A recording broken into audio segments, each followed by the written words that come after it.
Ah! Non, j'en ai fait trop là. C'est voilà, c'est peut-être plus pro.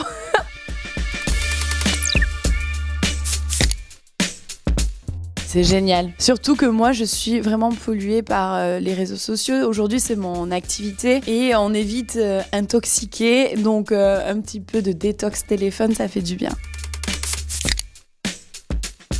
Match, j'adore l'idée et c'est dommage qu'elle soit sortie avant que je fasse Koh-Lanta. Dans Koh-Lanta, en fait, quand on gagne un collier, on peut le récupérer, donc j'ai le mien en France. Non. Après, moi, j'ai peut-être pas le même esprit de compétition que tout le monde. J'adore m'éclater, mais je mets beaucoup d'affect dans mes relations. Même dans une aventure comme Koh-Lanta où on se connaît peu, je trouve que c'est important de garder une sincérité. Match. Voilà, bon, c'est vrai que les femmes se libèrent par rapport aux poils, mais moi, je suis toujours pas fan des poils, donc épilation définitive, évidemment.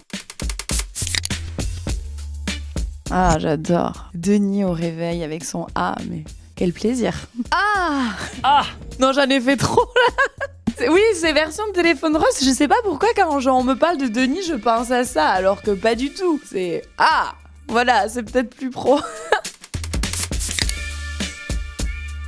Ah mais je suis pour. D'ailleurs, moi je suis retournée là en Koh-Lanta pour retrouver ma ligne. Je suis devenue maman depuis et franchement très compliqué. Quand Maman est célèbre m'a sollicité pour participer à leur nouveau programme, j'ai de suite contacté Koh-Lanta pour savoir si j'étais autorisée, si ça allait pas me blacklister. Et en fait, c'est pas considéré comme de la télé-réalité mais un docu-réalité. Là, on parle de maternité donc c'est différent.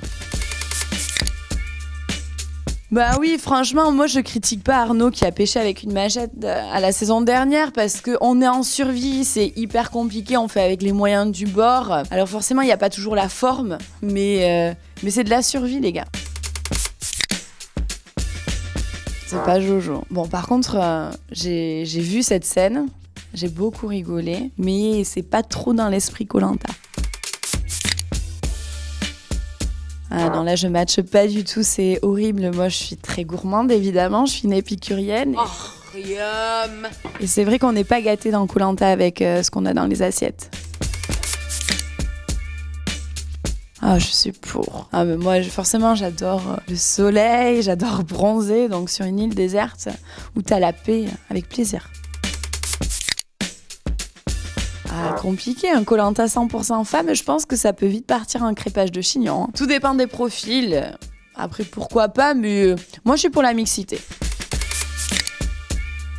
Ah non, il vaut mieux souffrir et crever sur une épreuve qu'abandonner. Enfin, tout dépend pourquoi on abandonne. C'est bien d'aller au bout, de tout donner, quoi.